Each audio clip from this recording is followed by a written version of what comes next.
के लिए और डिफरेंट फील्ड्स के लिए और एडुकेट करने के लिए, जेंडर इक्वलिटी के लिए, उस दिन के लिए हम सेलिब्रेट करने के लिए यहाँ पे सभी इकट्ठा हुए हैं। और ये प्रोग्राम जो है सोशल वेलफेयर डिपार्टमेंट की तरफ से और हमारा जो डिस्ट्रिक्ट लीगल सर्विस अथॉरिटी है, जिसके चेयरमैन प्रिंसिपल डिस्ट्रिक्ट सरीफ साहब हैं, उनके हुक्म के मुताबिक यहाँ पे प्रोग्राम ऑर्गेनाइज किया जा रहा है और मैं पार्टिसिपेट कर रहा हूँ। आज वुमेन्स को ऑनर करने का डे है, उनकी अचीवमेंट्स के लिए और उनके कंट्रीब्यूशन के लिए जो सोसाइटी को उन्होंने किया है, और एडुकेट करना है जेंडर इक्वलिटी को। इस साल का थीम भी बड़ा इंपॉर्टेंट है और काफी सिग्निफिकेंस भी इसकी है, invest in women and accelerate progress. और हमारी कंट्री के अंदर कई कवानीन है, कई कानून हैं जो हमारे आईन में है और कई लॉज हैं वुमेन्स की डेवलपमेंट के लिए और उनकी प्रोटेक्शन के लिए, जिसमें अहम है protection of women from domestic violence act 2005, डोरी प्रोहिबिशन एक्ट 1961 और sexual harassment of women at work place prohibition redressal act 2013। और इसके अलावा हमारा जो क्रिमिनल प्रोसीजर कोड है उसकी सेक्शन 125 है, जिसके तहत वुमेन जो है अपने जुडिशन में मेंटेनेंस के लिए एक एप्लीकेशन फाइल कर सकती है और मेंटेनेंस को लग सकता है। इसके अलावा फ्री लीगल एड का भी राइट जो है हमारी वुमेन्स को है, जिसके तहत हमारी कंट्री में लीगल सर्विस अथॉरिटीज एक्ट 1987 है और इक्वल पे और इक्वल वेजेस का एक्ट भी है, जिसमें रिम्यूनरेशन एक्ट इसको कहा जाता है, जिसके तहत अगर किसी वर्क प्लेस में वुमेन्स और मेल काम करते हैं तो उनको इक्वल जो है सैलरी देनी है, इक्वल उनको वेजेस देनी है। इसके अलावा अगर महिलाओं के साथ, वुमेन्स के साथ सेक्सुअल अब्यूज होता है, सेक्सुअल हरासमेंट होती है वर्क प्लेस पे या घर में या किसी इंस्टीट्यूशन में, तो इसके तहत वो इंडियन पेनल कोड की सेक्शन 354A, 354B, 354C और 354D के तहत FIR भी इसमें लॉन्च हो सकती है। जीरो FIR का प्रोविजन भी महिलाओं के लिए है।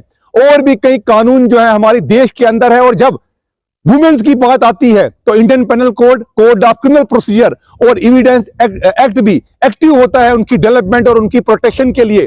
तो वुमेन और आज के दिन पे औरतों के, जहां पे हम उनके अचीवमेंट्स को रिकॉल कर रहे हैं, उनके कंट्रीब्यूशन को सल्यूट पेश कर रहे हैं, वहीं औरतों को हम बता देना चाहता हूं मैं कि सबसे बड़ा हथियार औरतों का अगर है वुमेन्स का, तो सबसे बड़ा वेपन वो लॉ है। उनको लॉ जानना चाहिए, जिस लॉ को जानकर वो पावरफुल बन सकती है और उनको अपने राइट्स को क्लेम करना चाहिए।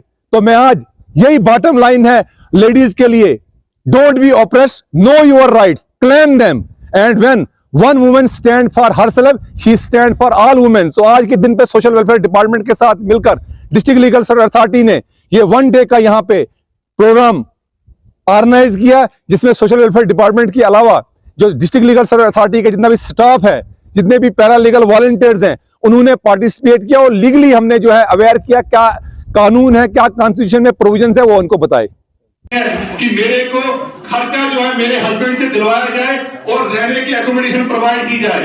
इसमें यह नहीं चलेगा कि हाँ जी मैं कोई काम नहीं करता हूँ, कहते हैं ना कहीं केस चलते हैं तो हस्बैंड कहता है नहीं जी मैं काम ही कोई नहीं करता हूँ, मैं बेकार हूँ, उसने कहा काम ही कारण।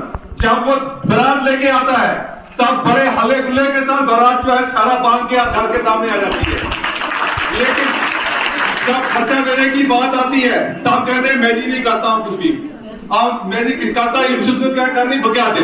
इसमें जो सेक्शन है 125 CRPC की कोड ऑफ क्रिमिनल प्रोसीजर, उसमें यह है कि आप एक एप्लीकेशन सिंपल कोर्ट में आके मजिस्ट्रेट के पास फाइल कर सकते हैं। जो हस्बैंड है उसको सिर्फ टांगे और बाजू उसकी जो है बिल्कुल ठीक होनी चाहिए, बाकी उसको खर्चा देना ही देना है, पागल नहीं होना चाहिए। अगर बाजू और उसकी टांग बिल्कुल ठीक है, कोई वो टूटी नहीं है, तो उसको खर्चा जो है देना ही देना है अपनी वाइफ को। 125 CRPC हमारी जो है वो कहती है। उसके बाद कई औरतों को घरों से निकाल देते हैं, वो कहता है जी मेरे पास रहने के लिए मैं क्या छू मर्द छू मैं कोड़ी जाओ जी जहां जाना है, कहते हैं आपकी भाषा में आपको बता रहा हूं। तो इसमें डोमेस्टिक वायलेंस एक्ट 2005 है, उसके तहत सिंपल एक एप्लीकेशन आप मूव कर सकते हैं कोर्ट में आके मजिस्ट्रेट के पास, जिसमें आपको रहने के लिए कमरा मिलेगा। वो कोर्ट उसमें ऑर्डर कर देगा कि इसको रहने के लिए कमरा दो। ये नहीं चलेगा कि मेरे पास मकान ही नहीं है, माता पिता का है तो मैं कहां से दूंगा। मैंने आपको कहा कि खर्चा देने के लिए आज के दिन पे मैं यही बोलूंगा कि जो आपके मेंटेनेंस को लेके आपका अधिकार है, आपके बच्चों को भी दे रहे हैं, आपके हस्बैंड ने रहने के लिए भी जगह देनी है, तो ये आपके अधिकार है। बच्चे, लास्टली छोटे छोटे बच्चे आप सबके यहाँ पे होंगे, आप देखते हैं कभी कभार रिश्तेदार स्कूल में, कॉलेज में, कहीं मोहल्ले में उनके साथ 18 साल से नीचे भी जो बच्चे होते हैं उनके साथ भी हिरासमेंट की जाती है, सेक्सुअली उनको अब्यूज किया जाता है।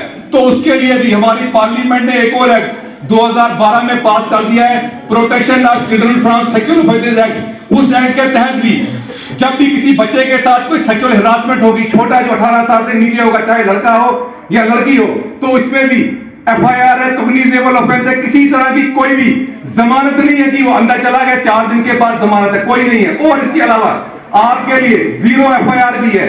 अगर आपके साथ, आपकी फैमिली के साथ डोडा, किश्तवाड़, जम्मू में कुछ हो रहा है तो आप यहां पे भी, अगर आप वुमेन हैं तो आप उस इंसिडेंट की एफआईआर जो है भद्रों में भी दे सकती है कि जम्मू में ऐसा, उसको कहते हैं 0 एफआईआर।